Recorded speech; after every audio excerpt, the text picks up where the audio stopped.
पयोनदीतीरनिवासलिङ्गं बालार्ककोटिप्रतिमं त्रिनेत्रं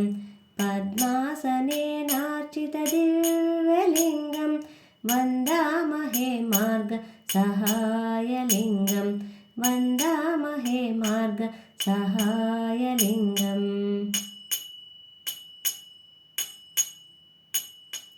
गङ्गातराङ्गोलसदुत्तमाङ्गं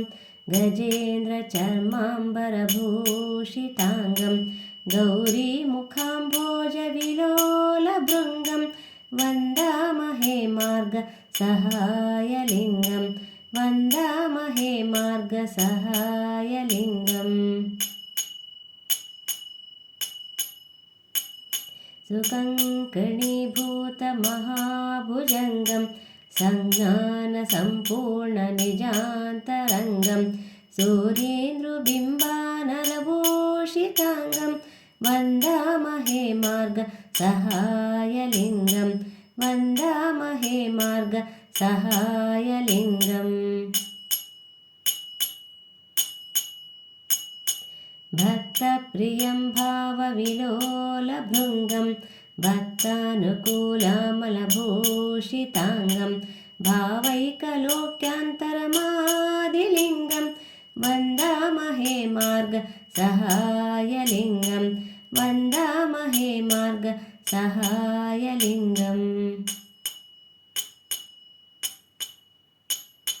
सामप्रियं सौम्यमहेशलिङ्गं सामप्रदं सौम्यकटाक्षलिङ्गं वामाङ्गसौन्दर्यविलोलिताङ्गं वन्दामहे मार्गसहायलिङ्गं वन्दामहे मार्गसहायलिङ्गम् पञ्चाक्षरीभूतसहस्रलिङ्गं पञ्चामृतस्नानपरायणाङ्गं पञ्चामृताम्भोजविलोलभृङ्गं वन्दामहे मार्गसहायलिङ्गं वन्दामहे मार्गसहायलिङ्गम् वन्दे सुराराधितपादपद्मं श्रीश्यामवल्ली रमणं महेशं वन्दे महामेरुशरासनं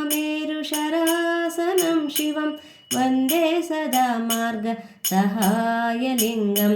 वन्दे सदा मार्गसहायलिङ्गम् इति श्री मार्गसहायलिङ्गस्तुति सम्पूर्णा।